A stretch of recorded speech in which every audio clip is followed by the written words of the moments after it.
Hello, my name is Keith Thompson. I'm president of Asheville Civitan Club this year. I'd like to invite each and every one of you to join us for the upcoming television series, Spirit of Civitan TV. It's going to be on URTV, and we're going to be covering some of the important issues affecting our community. We're going to be meeting some of the civic leaders who are making a difference every day in the lives of our community, and making things better for our children and grandchildren, making this a better place in which to live. So we hope you will be able to join us and watch our series as it comes forward. Thank you. Hey y'all, I'm Paula Dean. I get so much satisfaction sharing my Southern cooking with families across the country, but it can't compare with the feeling I get when I get to spend time with my friend Sophie. So y'all please join me and thousands of other Civitan members who make a difference every day helping special people just like Sophie. To find out more, contact your local Civitan club or visit us on the web at civitan.org. Together we can make life sweet. Hello, I'm Keith Thompson. I'm past president of the Asheville Civitan Club. Our motto is Builders of Good Citizenship.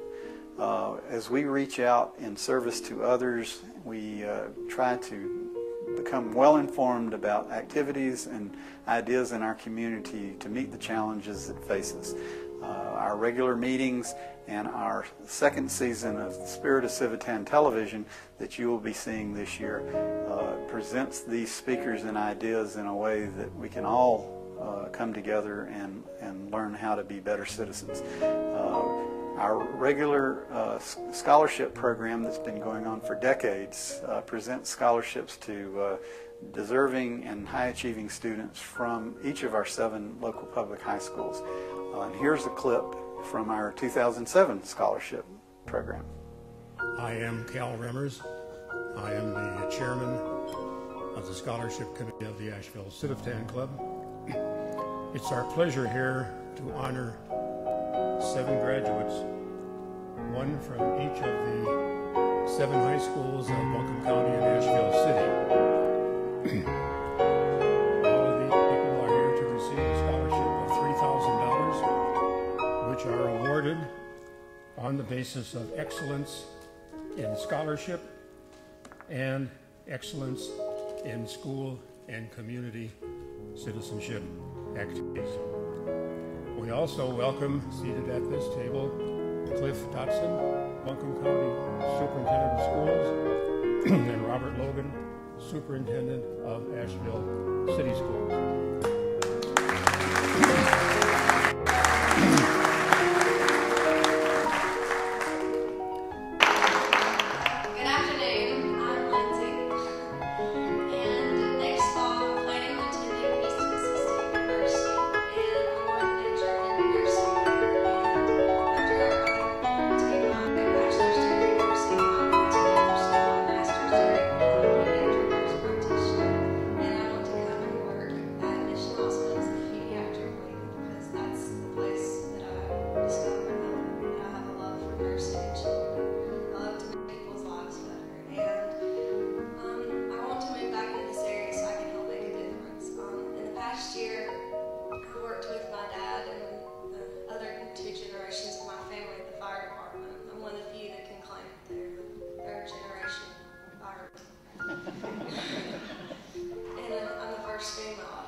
Thank you very much for providing me with this scholarship. I hope that in the future I'll be able to embody your motto of helping.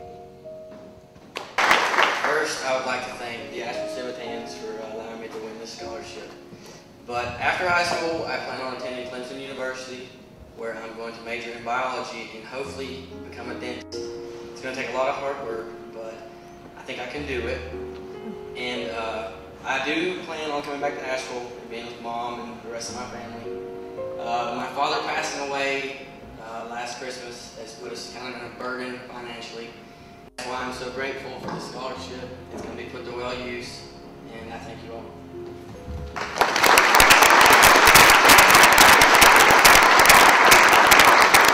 Thank you. First, I want to thank Ms. Fender. She's been one of the best counselors I could ever imagine having. She helped me out my sophomore year. I applied for the School of Math and Science. I was too smart for them. And just from then on, we built a friendship, and she's really been a benefit to me, and I wouldn't be here, or I wouldn't have received any of the other things that I've received without her. So, thank you, Ms. Fender. And I want to thank the Civitans, because I probably would have been more stressed about college. Now I have a little thing to make me happier every time I think about it. I have a nice scholarship to think about. I am a finalist for the Teaching Fellow Scholarship. If I receive that, I plan to attend Appalachian State University, major in mathematics, and be certified to teach secondary education. High school mathematics is not a very popular area for people educated, so I hope to teach forever. I might get the nicest high school. So I may be back here in North County, I may be in the coast, but I will be in North Carolina, and I'm very proud of North Carolina, and it's my home. Buncombe County is my home. Broad River, where I live, is my home. I really identify with the Southern culture. I might be also attending Salem College in Winston-Salem. It's an all-girls school, very small, but I don't know. I hate having to decide, so I'm still kind of in the middle, swaying between either one. So thank you once again for the scholarship. It will go to good use. I would like to thank the Civitan Club members for allowing me this great opportunity. I will be attending this fall the University of North Carolina at Chapel Hill, and I plan on possibly double majoring in African American Studies and business. I plan also to get my MBA after business, my bachelor's. In the future, I plan on getting two options, working for a large corporation or either becoming an African American Studies professor at Howard University in Washington, D.C. Thank you for listening.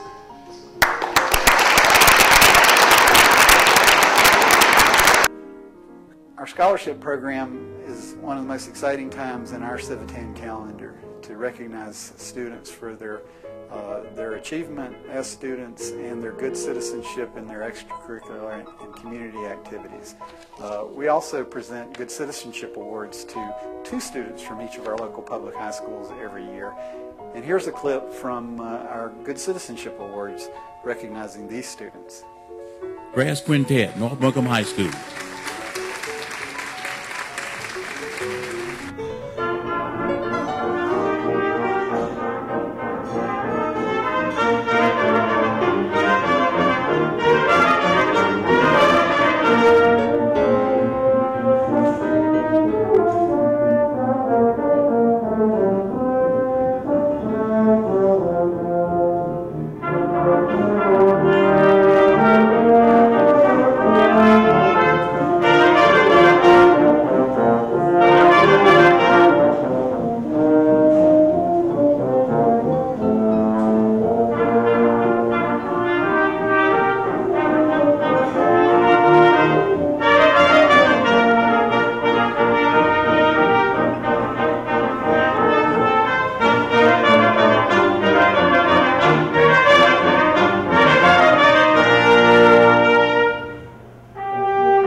stand and receive your plaque when I call your name. Tracy Barrett.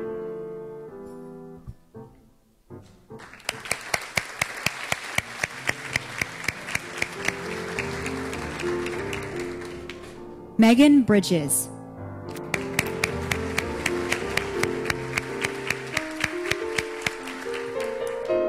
Sarah Devlin.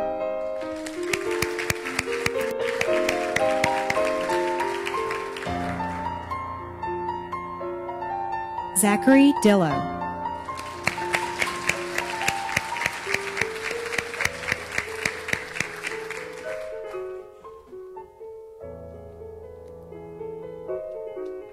Adam Fisher.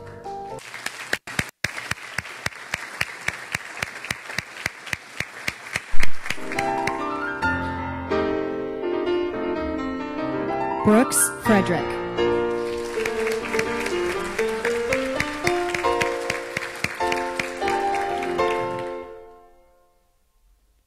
Rebecca Jones.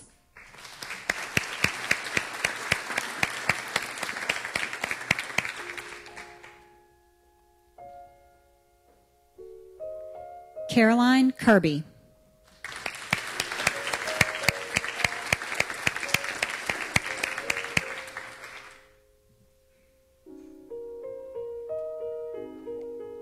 Chris Scanzoni.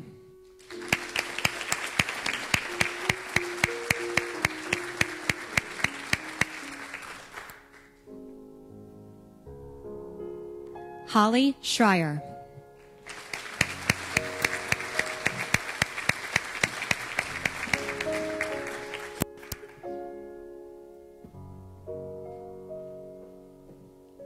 Samuel Schuford.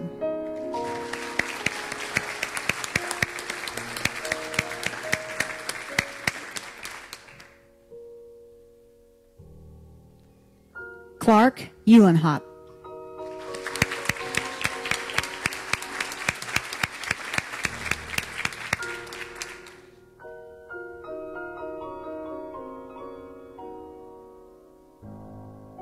Mary Withers.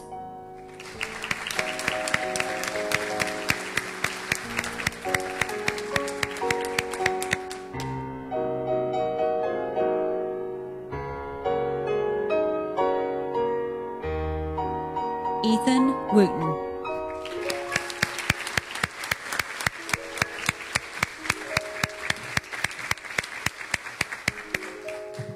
Congratulations to the 2008 Good Citizenship Award winners.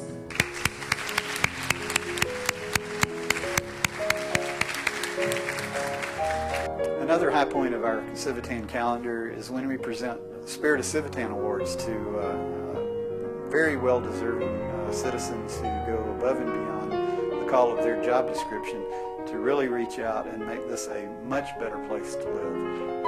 And one example of that was our recent award to K. Ray Bailey, president of Asheville Technical Community College, who for many, many years really provided economic and educational opportunities to students that really made their lives and the lives of their family much better. So it's with great pride that we are able to recognize such good citizens on a regular basis. With all the great things that Asheville Civitan Club does, we invite you to join us to come to our regular Tuesday noon luncheon meetings at Trinity Episcopal Church in downtown Asheville at the corner of Aston and Lexington. We always have great speakers, we have a great meal, and we present the types of things that every informed citizen can benefit from. We invite you to join us to become builders of good citizenship. Thank you. Hi, I'm Richard Petty. Before I was king of NASCAR racing, I became a hero in a different way by joining my local Civitan Club. For over 90 years, Civitan clubs around the world have been working to improve their local communities and the lives of special people like my buddy Jacob. Contact your local Civitan Club today and get involved, or visit us on the web at civitan.org. Together, we can supercharge your community.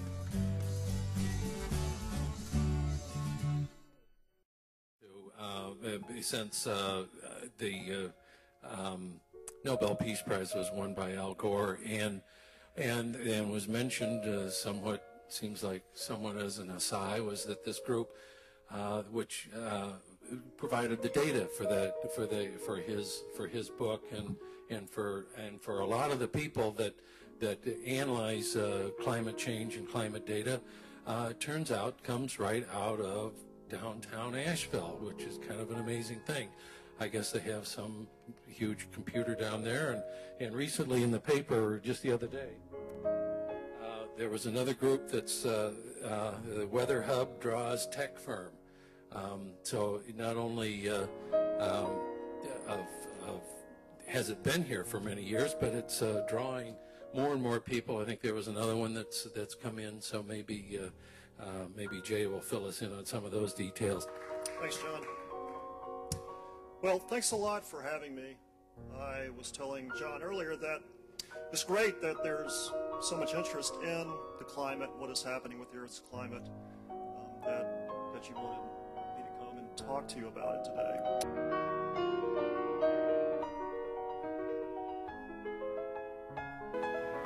Thank you for that personal witnessing, and that's what it's all about, is the kind of choices we make. And then, as a friend of mine says, a phrase I really like, you know, especially when we learn out loud, those things we're finding out, we say we saved a lot of energy, or gosh, we found out this really didn't work, or, you know, I don't know anything about this stuff, but I know we're in serious trouble and I want to learn more, you know, and that kind of opening up and sharing with each other. Generations in the future too. I'm sure a lot of people here have heard the wonderful Native American point of view. It used to be the seventh generation, you know, that when councils were held and such and major decisions made, it was always looked at that, you know, what would the impact of that decision have on the seventh generation, not just on ourselves right now or the next generation or our grandchildren even, but what impact would that have on the seventh generation? There's a product line, which very wisely, here at Green Life and Earth Fair and all you'll see, and that's what the product line is called, seventh generation, to help people. It's a green line of things to help people think about it. But yeah, just that selfishness factor to me. I mean, how many of us, again, using our families, do we say, well, you know what, I'm just going to burn it up and eat it up, and, you know, if my kids can make it on their own, great. If not, you know, that's up to them. You know, not many of us choose, you know, to be that way, and why should we with the earth at large? There's been a lot of filming in the state over the years, over the last 12-year decade, and really, when you track film production all over the country, it's a lot like manufacturing. So I'm going to give you a little background into the history and how we arrived to where we are today.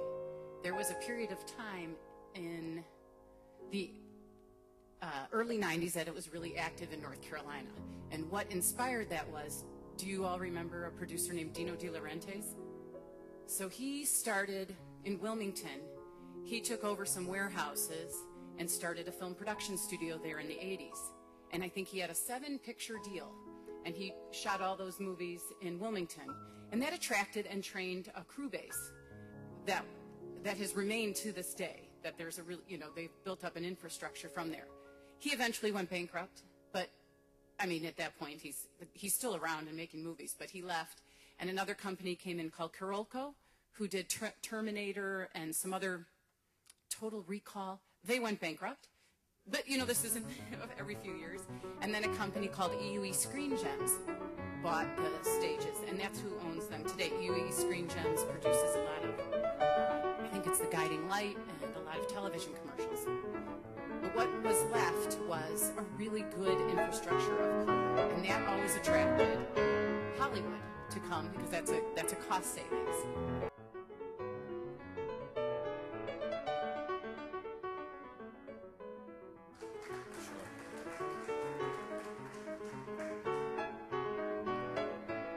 Talk about Asheville City Schools, and we're changing. And the changing economy right before our eyes. Whoever thought that we'd have gasoline at $3.20 per gallon?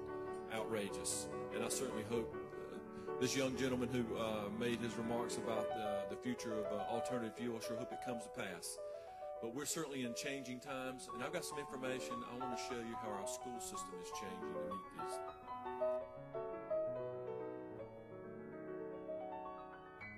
Wooten, please.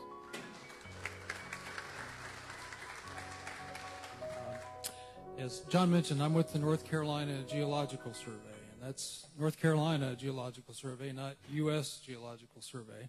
We get mixed up a lot, but we're the home team.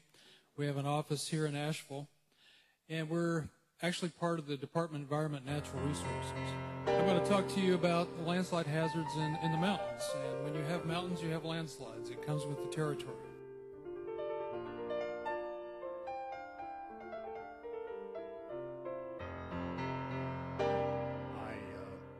I am a railroad fan. I read and I study and I know and I learn a lot about railroads. A few years ago in Illinois, where I lived at the time, there was a terrible accident.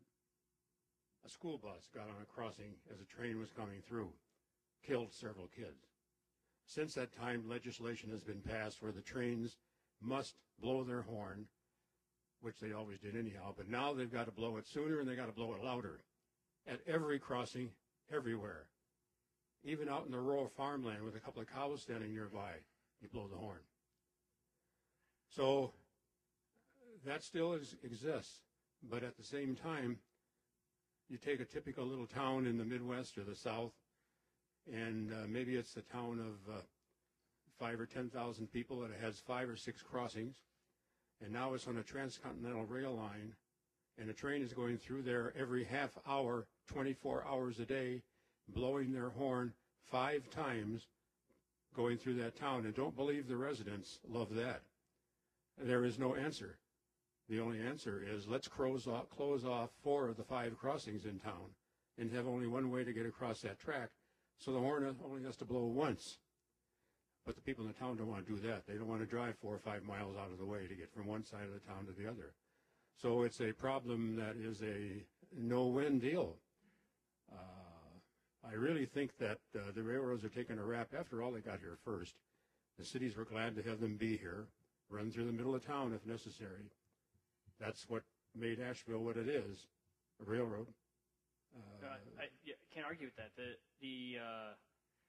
The reason the FRA did pass specific laws about the blowing of the horns.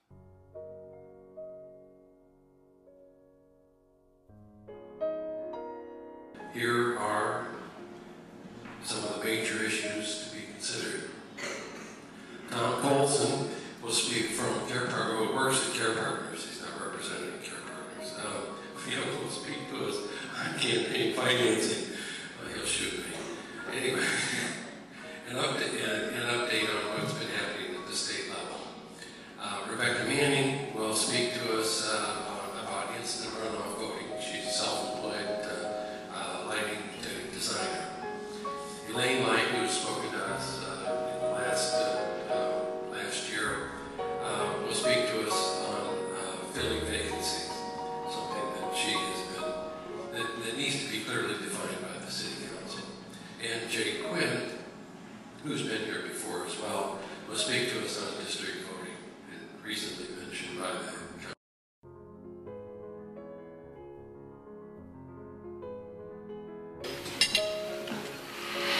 Thank you for inviting me here. I really appreciate it. This is a fun group of folks. I think I've shaken most of the hands in the room, but if I haven't, I hope you'll check with me later. I'd love to talk to you and meet you.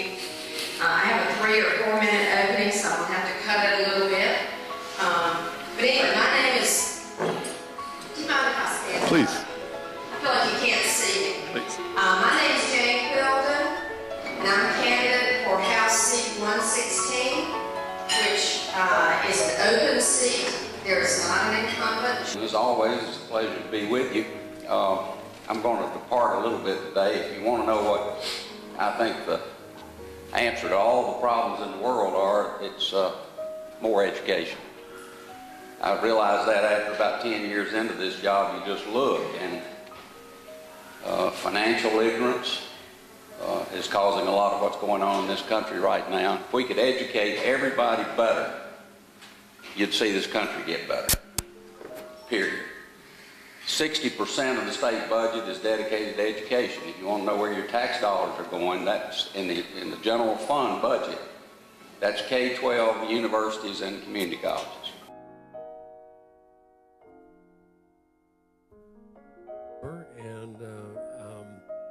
someone whom we know quite well, is from Spruce Pine, nearby Mitchell County, and went to Western Carolina University, BS degree in criminal justice.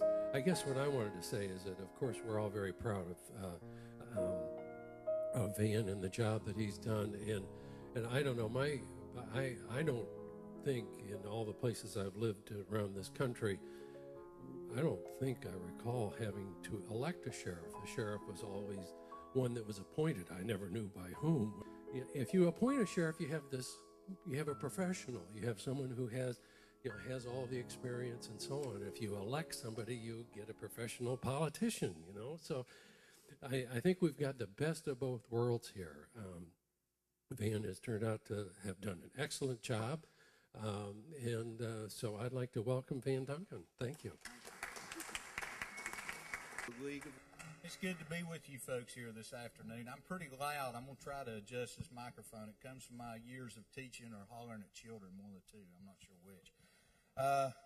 And I do not take offense to being referred to as a politician. People used to say that, and I'd kind of look at them like they'd said something about my mom, and I've got really very well used to it now, and I'm okay with that. And because of some of the good work of our elected officials, it is truly something that can be embraced. And with that being said, I want to thank your Civitan Club, which I am a member of, as well as Rotary.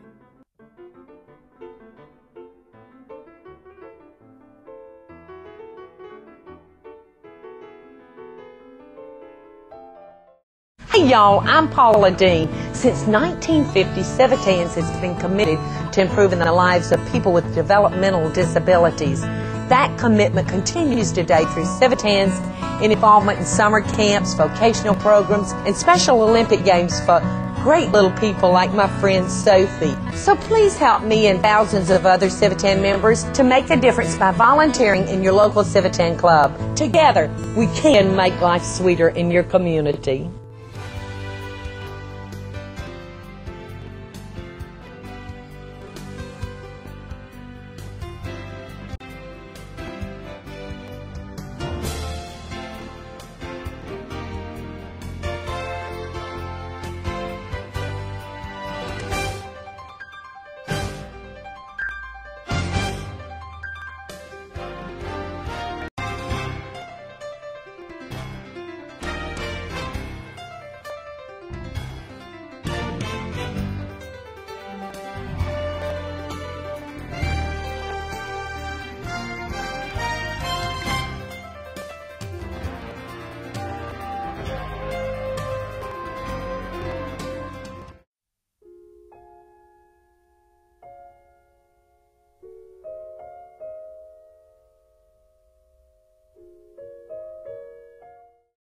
Hi, I'm Richard Petty.